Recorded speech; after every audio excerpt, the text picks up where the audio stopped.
Police শিক্ষার্থী সংঘর্ষে রণক্ষেত্র Chittagong tear shell নিক্ষেপ। এদিকে সমন্বয়কারীদেরকে চাপ দিয়ে কর্মসূচি প্রত্যাহার করা হয়েছে বললেন মির্জা ফখরুল। যাদের কাছে রক্তের দাম নেই, যারা ন্যায়ের পক্ষে না, তাদের মুখে মুক্তিযুদ্ধের চেতনা জঘন্য শোনায়।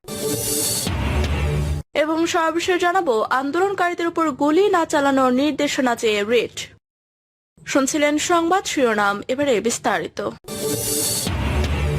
পুলিশ শিক্ষার্থী সংঘর্ষে রণক্ষেত্র চট্টগ্রাম টিয়ারশেল নিক্ষেপ। চট্টগ্রামে কোটা সংস্কার আন্দোলনকে কেন্দ্র করে আবারও পুলিশ ও শিক্ষার্থীদের মধ্যে সংঘর্ষের ঘটনা ঘটেছে। এক পর্যায়ে পুলিশ শিক্ষার্থীদের লক্ষ্য করে টিয়ারশেল নিক্ষেপ করে। বিকেল 4টার দিকে নগরের কোতোয়ালি থানার চেরাগি পাহাড় মোড়ে সংঘর্ষের সূত্রপাত হয়।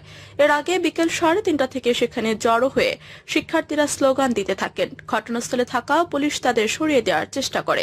পরে পুলিশ শিক্ষার্থীদের লক্ষ্য করে টিয়ারশেল নিক্ষেপ করে। এতে শিক্ষার্থীরা ছত্রভঙ্গ হয়ে যান।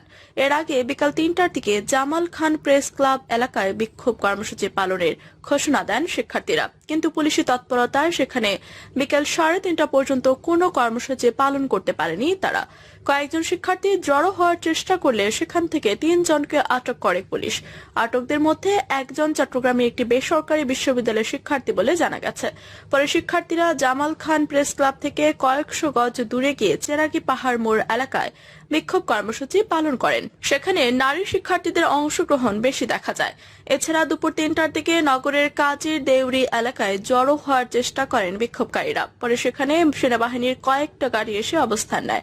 ঘটনাস্থলের পাশে পুলিশের একটি টিমও দেখা গেছে। নগর পুলিশের অতিরিক্ত উপ কমিশনার কাজী তারেক আজিজ বলেন, এমনিতে সভা সমাবেশ করলে পুলিশের কাছ থেকে অনুমতি নিতে হয়, কিন্তু তারা পুলিশ থেকে কোনো অনুমতি নেয়নি। এছাড়া কারফিউ চলাকালে শিথিল থাকলেও কোনো সভা সমাবেশ করা যাবে না। কেউ যদি আইন ভঙ্গ করে কর্মসূচি পালন করে, পুলিশ সর্বোচ্চ ধৈর্যের পরিচয় দিয়ে আইনিভাবে বিষয়টি মোকাবেলা করবে। সমন্বয়কারীদেরকে চাপ দিয়ে কর্মসূচি প্রত্যাহার করা হয়েছে বললেন মির্জা ফখরুল। বিএনপি মহাসচিব মির্জা ফখরুল ইসলাম আলমগীর বলেছেন, কোটা সংস্কার আন্দোলনের সমন্বয়কারীদেরকে ডিবি কার্যালয়ে তুলে নিয়ে এসে চাপ প্রয়োগ ও নির্যাতনের মাধ্যমে কর্মসূচি প্রত্যাহার হয়েছে বলে মন্তব্য করেছেন বিএনপি মহাসচিব মির্জা ফখরুল ইসলাম আলমগীর। তিনি বলেন, এভাবে কর্মসূচি প্রত্যাহার করা গেলেও আবেগ, অনুভূতি এবং সঙ্গীদের রক্তমাখা শার্টের গন্ধ শিক্ষার্থীদের বিবেককে সবসময় তাড়া করবে। সুযোগ পেলেই তারা নিয়মতান্ত্রিকভাবে সেটি বহিঃপ্রকাশ ঘটাবে। মির্জা ফখরুল ইসলাম বলেন, বিএনপির সিনিয়র যুগ্ম মহাসচিব অ্যাডভোকেট রুহুল কবির রিজভী এবং গণ অধিকার পরিষদের সভাপতি ও ডাকসুর সাবেক ভিপি নূর হক নূরকে নির্যাতনের পর আবারও নির্যাতন চালানোর উদ্দেশ্যে 5 দিনের রিমান্ড নেওয়া হয়েছে, যা গভীর উদ্বেগ উৎকণ্ঠার সৃষ্টি করেছে।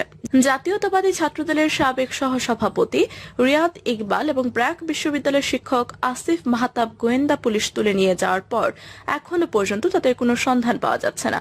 দেশব্যাপী নিরীহ ছাত্র জনতা এবং বিএনপি ও এর অঙ্গ সহযোগী সংগঠন সহ অন্যান্য বিরোধী দলের নেতাকর্মী, সাংবাদিক ও পেশাজীবীদেরকে নির্বিচারে গ্রেফতার, গুম করে রাখা, নির্যাতনের পর পুনরায় নির্যাতনের লক্ষ্যে সিনিয়র নেতৃবৃন্দকে বারবার রিমান্ডে নেওয়ার, গ্রেফতারকৃতদের উপর সরকারের অত্যাচার, নির্যাতন চালানোর ঘটনাকে বর্বরচরিত ও কাপুরুষোচিত আখ্যায়িত করে অবিলম্বে এসব দমন নিপীড়ন বন্ধ করার আহ্বান জানিয়েছেন বিএনপি মহাসচিব মির্জা ফখরুল ইসলাম আলমগীর।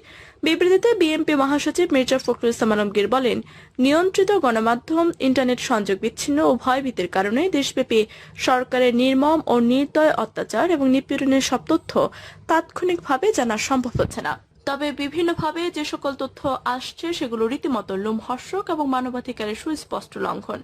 কোটা সংস্কারের ছাত্র আন্দোলনের কারণে সাধারণ ছাত্র জনতাকে এবং একই সঙ্গে বিএনপি এবং এর অঙ্গ সহযোগী সংগঠন সহ বিরোধী দলগুলোর নেতাকর্মীদের ও সাধারণ সমর্থকদের বিভিন্ন এলাকায় দিনে রাতে ও কারফিউ চলাকালে আইন শৃঙ্খলা বাহিনী দ্বারা ব্লক রেড দিয়ে গ্রেফতার করা হচ্ছে। অনেককে তুলে নিয়ে গেলেও তাদের খোঁজ খবর পাওয়া যাচ্ছে না। আটকের 24 ঘন্টার মধ্যে আদালতে সোপর্দ করার বাধ্যবাধকতা থাকলেও গ্রেফতারকৃত অনেকের 4-5 দিন বা এরও বেশি সময় পর আদালতে নেওয়া হচ্ছে। আটক করার পর আদালতে নেওয়ার আগে এবং রিমান্ডে থাকা অবস্থায়, এমনকি কারাগারে থাকা অবস্থায় আটককৃতদের উপর অমানসিক ও অমানবিক নির্যাতন চালানো হচ্ছে। শিক্ষার্থী বা নেতাকর্মীদের আটক করতে বাসাবাড়িতে অভিযানের নামে পরিবারের সদস্যদের সাথেও অশালীন আচরণ বা বাসার আসবাবপত্র ভাঙচুর করা হচ্ছে।